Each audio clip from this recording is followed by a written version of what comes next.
Quand on amène même les gens dans le corona ici, on va dire, Seigneur, je ne sais pas nous qui guérissons. On va libérer la puissance de Dieu. Le corona va partir. Amen. Amen. Alors si Satan croit qu'il peut décimer le Gabon avec le corona pour le monde entier, eh bien, il fait ça seulement pour les incrédules. Comme il y a plus d'incrédules que de crédules, eh bien voilà. Maintenant, comment nous allons exercer notre foi? C'est très simple. Premièrement, la première chose que nous constatons, mes amis, c'est que de nos jours, aïe aïe aïe, l'esprit de paresse. Il faut lutter contre l'esprit de paresse. Les chrétiens sont devenus trop paresseux. Ils ne prient pas, ils n'évangélisent pas, ils ne travaillent pas pour Dieu. Et ils sont étonnés que leur vie ne marche pas. Amen. Amen. Amen. La paresse. La paresse dans l'évangélisation, le refus d'évangéliser, le refus de méditer la parole de Dieu, le refus de marcher sur les principes du royaume, n'est-ce pas? Le refus de marcher en nouveauté de vie.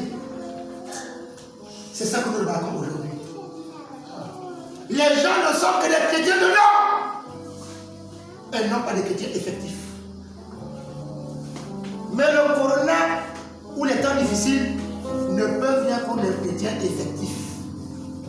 Parce qu'ils sont en Christ. Jésus a dit, si quelqu'un est en moi, personne ne peut arracher sa vie de ma main.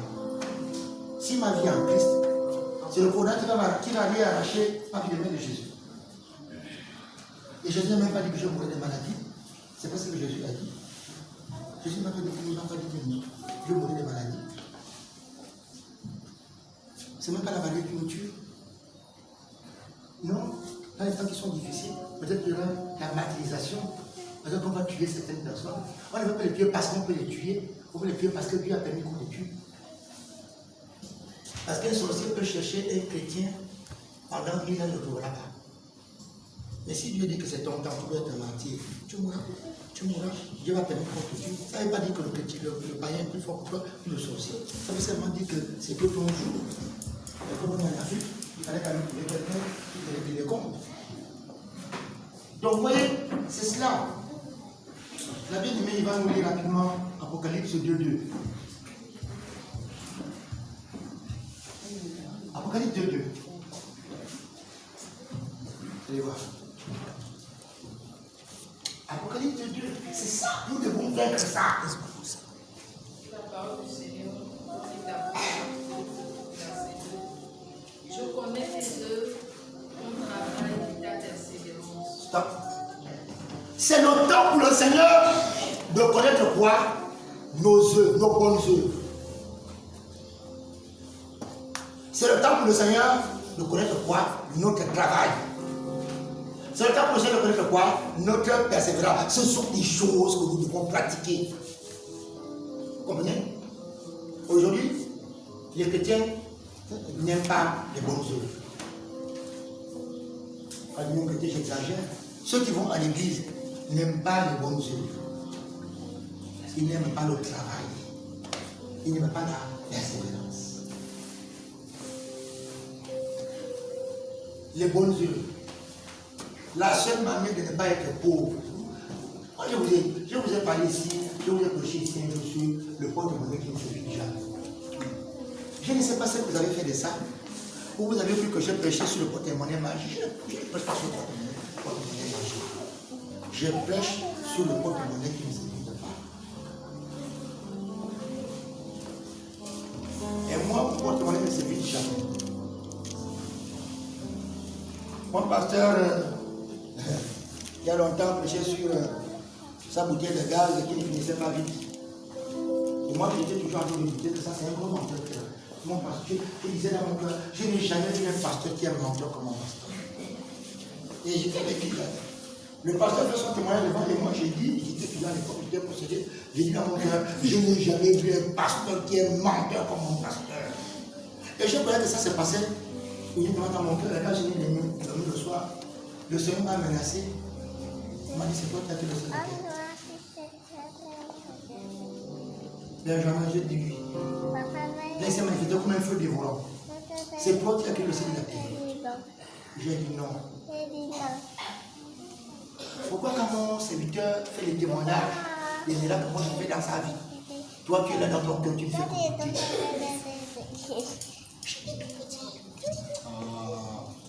Dis-moi ça. Je vois. J'étais tout petit. Ce jour-là, le Seigneur s'est révélé à moi comme un feu dévorant.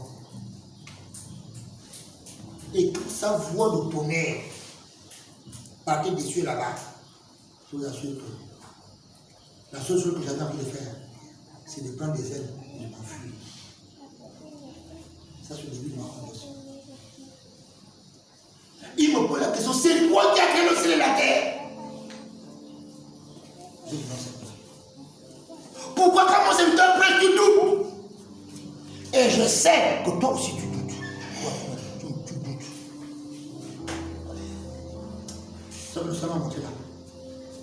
Il m'a dit, je vais te démontrer que ce que ma bouche dit, il dit, tu vois ici, tu vois ici. Lorsque je parlais, que je frapperai les mains, le feu s'allumera. Et bien il a parlé, il a frappé les mains. Le feu s'est allumé exactement aux endroits qu'il m'a montré. Il m'a dit, ainsi s'accomplissait la parole qui sort de ma bouche. Je le dis aujourd'hui. Moi, je n'ai pas d'argent. Je vous ai dit comment. Il y a un moyen biblique pour avoir toujours un porte-monnaie. Il y a un moyen biblique. Toi, tu veux avoir un porte-monnaie rempli, non? Hein? N'est-ce pas? Mais alors, c'est légitime, pourquoi tu as peur? Vous croyez que si Satan a ses porte-monnaies magiques, vous croyez que vous le Dieu comme ça? Satan, c'est un imitateur. Hein? Satan, c'est quoi? Un imitateur. Il passe son temps à imiter. Satan imite. Satan imite. La meilleure façon pour vous, n'est-ce pas, de laisser Dieu pouvoir à vos besoins, c'est quoi? C'est de donner. La Bible dit, donnez et il vous sera quoi? C'est clair. On donne à celui qui donne. On ne donne pas à celui qui ne donne pas. Venez Dieu au monde. C'est tout. Moi, je posais là. J'ai dit, je donne les 5 000 là, mais là, je n'ai pas d'argent. Moi, j'ai dit, tu n'as pas d'argent toi aussi. Comme si Dieu devait me dire que non, toi, il faut réagir comme ça.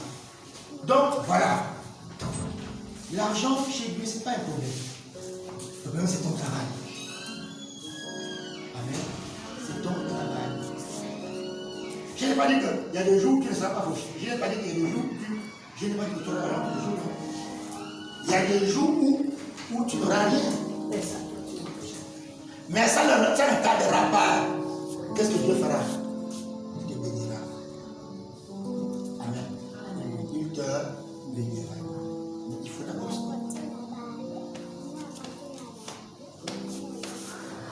Quand Dieu est avec toi, quand tu évangélises, tu auras de l'argent. Ce n'est pas que tu évangélises pour avoir de l'argent. Non, tu évangélises pas pour avoir de l'argent. Tu évangélises pour sauver les gens. Et en contrepartie, Dieu te sauve. Donc le premier principe, c'est cela. Il faut vaincre l'esprit de paresse. Il faut le vaincre. Si vous n'avez pas réussi à vaincre l'esprit de paresse, vous ne ferez pas la gloire de Dieu. Beaucoup de chrétiens aujourd'hui sont paresseux. Ils ne veulent pas évangéliser. Ils ne veulent rien faire. Ils veulent pas tomber du ciel. Écoutez, même si autrefois Dieu avait fait tomber la langue du ciel, il avait fait tomber la main du ciel, il avait envoyé les 4 autrefois. Mais il le fait aujourd'hui. Il peut le faire aujourd'hui, ça y est, comment il va le faire? Il faut chercher. Il faut chercher. Il faut savoir donner à Dieu. Premier principe. Deuxième principe, nous devons vaincre la naïveté. Vous comprenez ça? La naïveté, tous les chrétiens sont naïfs aujourd'hui. Parce que quelqu'un dit que c'est un serviteur de Dieu, toi tu es une tête. Tu ne vas même pas demander à Dieu que celui-là, est-ce que je peux demander? Non! La naïveté. On voit que tous ceux qui prêchent sont de Dieu. On croit que tous ceux qui font des miracles sont de Dieu. Nous croyons que tous ceux qui prophétisent sont de Dieu, mais ce n'est pas ce que Jésus a dit. Nous allons retourner au sujet. Jésus n'a pas dit, Jésus a dit que tout le monde va bien prêcher. Mais il a dit la différence entre celui qui prêche bien selon moi et celui qui prêche mal selon moi, c'est le témoignage. Or, les gens regardent le témoignage. Avec tout le monde peut prêcher. Il y a rien de plus facile pour prêcher. Mais est-ce que tu prêches selon Dieu? Est-ce que tu prêches sur le diable? Voyez, ça aujourd'hui on a besoin. La naïveté. La naïveté. Et beaucoup de chrétiens aujourd'hui vont perdre leur salut à cause de la naïveté. Il faut confiance à tout le monde.